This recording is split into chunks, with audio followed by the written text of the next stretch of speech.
Mengenai isu mulai retaknya hubungan Prabowo dengan Presiden Jokowi, Wakil Presiden terpilih Gibran Rakabuming Raka membantah isu tersebut. Menurut Gibran, hubungan antara Presiden petahana dan Presiden terpilih pemilu 2024 masih baik-baik saja.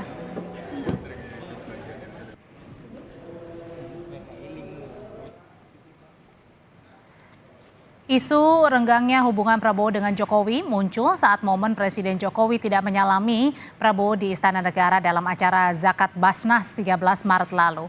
Ditambah lagi karena Gibran tak hadir ketika Prabowo menyampaikan pidato pasca penetapan hasil pemilu.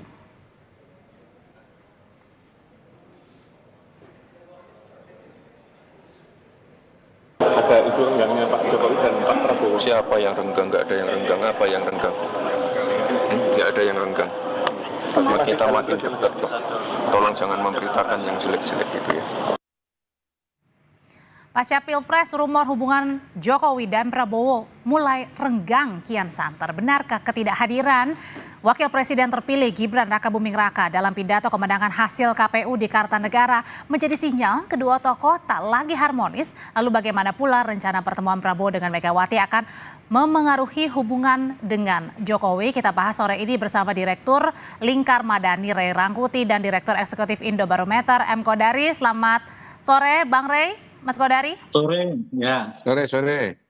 Saya mau ke Bang Ray dulu. Bang Ray, jadi kemarin ini Wakil Presiden terpilih Gibran tidak hadir dalam momen penting ya sebenarnya ya. Pidato kemenangan Pak Prabowo usai KPU menetapkan hasil pemilu 2024. Ini dibacanya sebenarnya biasa-biasa aja atau ada yang luar biasa dengan absennya Wakil Presiden terpilih Gibran?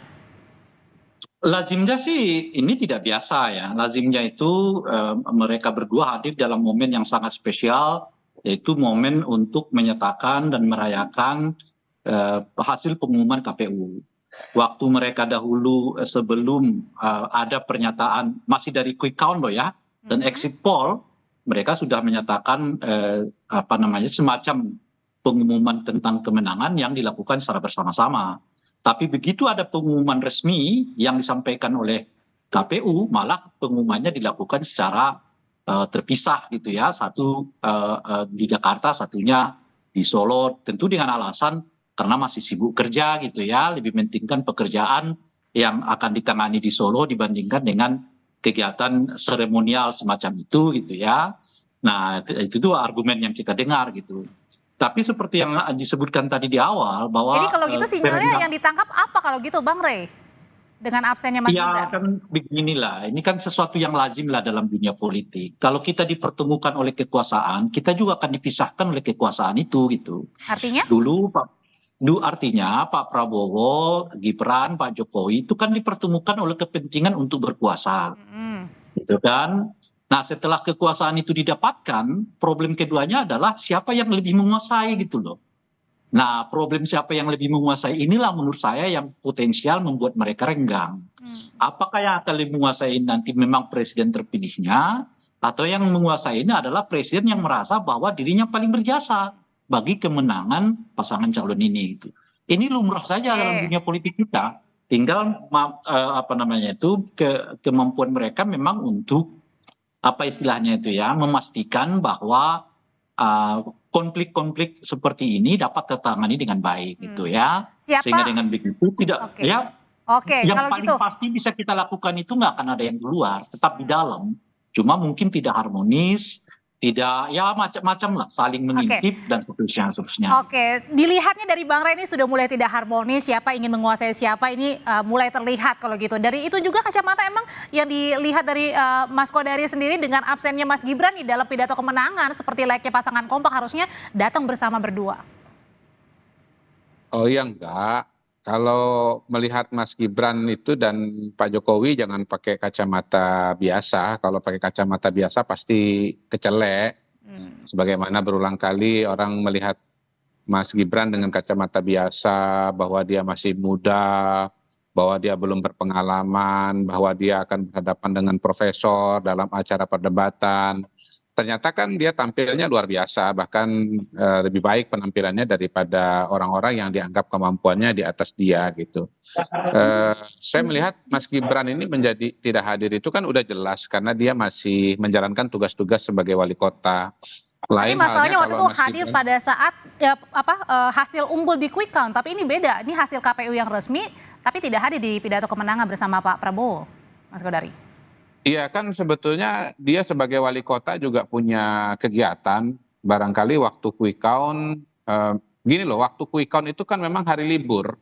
Karena hari pencoblosan, sementara kemarin kan masih hari kerja. Karena itu sudah ada agenda-agenda yang memang harus dijalankan atau dijalani. Jadi dari situ saja udah gampang menjawabnya bahwa tanggal 14 Februari itu tuh hari libur.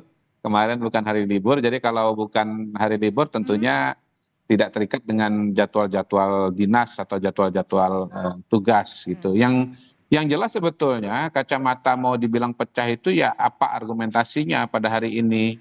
Nggak ada argumentasinya sama sekali karena apa? Karena Pak Jokowi Bukan masih mengindikasikan tadi presiden. kerenggangan antara Pak Jokowi dengan Pak Prabowo? Iya ya, semuanya ini kan tesisnya ini ada dua sekarang ini. Jokowi dengan Prabowo ini kan duet atau duel. Tentu ada yang melihatnya sebagai duet, ada juga yang melihatnya sebagai duel. Bang Ray melihatnya sebagai duel karena itu mengemukakan alasan-alasan yang mengindikasikan bahwa itu duel.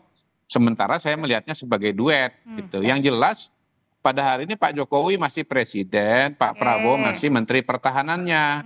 Kemudian nanti ke depan Pak Prabowo akan jadi presiden dan Pak Jokowi masih diharapkan atau dilihat punya kemampuan untuk membantu dan mendukung Pak Jokowi. Apalagi Mas Gibran adalah wakilnya bagi Pak Prabowo gitu. Kalaupun misalnya ada perbedaan-perbedaan, ya kita lihatlah mungkin 6 bulan, setahun, 2 tahun, kemudian nggak bisa baru dilantik atau bahkan belum dilantik sudah dibilang mereka ini tidak duet gitu. Iya, tidak harmonis. Kalau saya lihat sih ini upaya untuk memecah belah Prabowo dan Jokowi kok. Ini jelas divide et impera. Oke, karena gini dilihatnya Bang orang ini untuk bisa akrab gitu. ya, karena gini dilihatnya Bang Ray juga melihatnya seperti apa nih pada saat beberapa waktu lalu Pak Presiden ada acara di istana, Pak Menhan, Pak Prabowo juga ada di sana, semua menteri disalami, tapi Pak Prabowo-nya tidak disalami sama Presiden yang sebenarnya juga mendukung kan Prabowo Gibran ini dalam Gini Audrey ke Bang Ray dulu. Coba tunjuk, enggak gini saya mau meluruskan gini ya.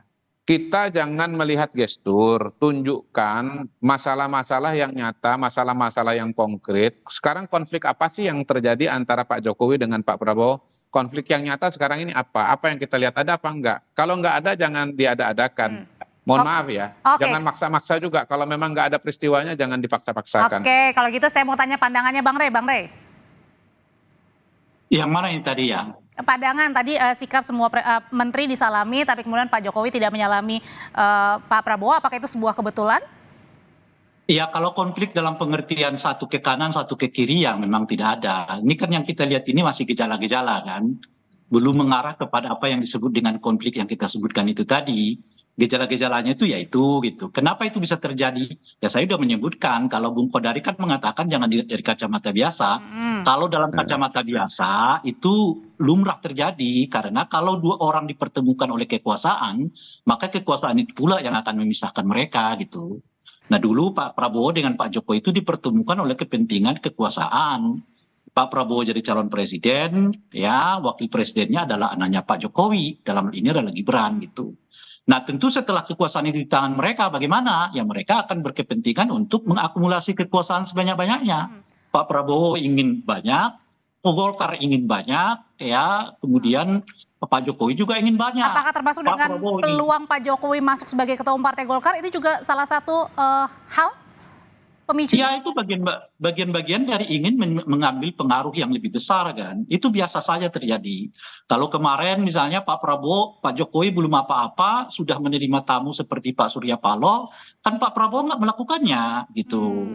Nah pertanyaannya kenapa justru Pak Jokowi yang mengundang Pak Prabowo, Pak Surya Paloh untuk datang ke istana lalu menyebutkan di hadapan publik kalau ada komunikasi yang diinginkan berhubungan dengan Pak Prabowo melalui pintu beliau gitu. Kan itu sebetulnya sinyal-sinyal yang ingin mengatakan bahwa saya cukup punya pengaruh ke dalam koalisinya Pak Prabowo ini gitu. Nah hari ini kita tahu Pak Prabowo ketemu dengan Pak Surya Paloh kan. Pak Prabowo menyebut Surya Paloh itu setelah ditetapkan sebagai presiden oleh KPU gitu ya. Artinya apa gitu?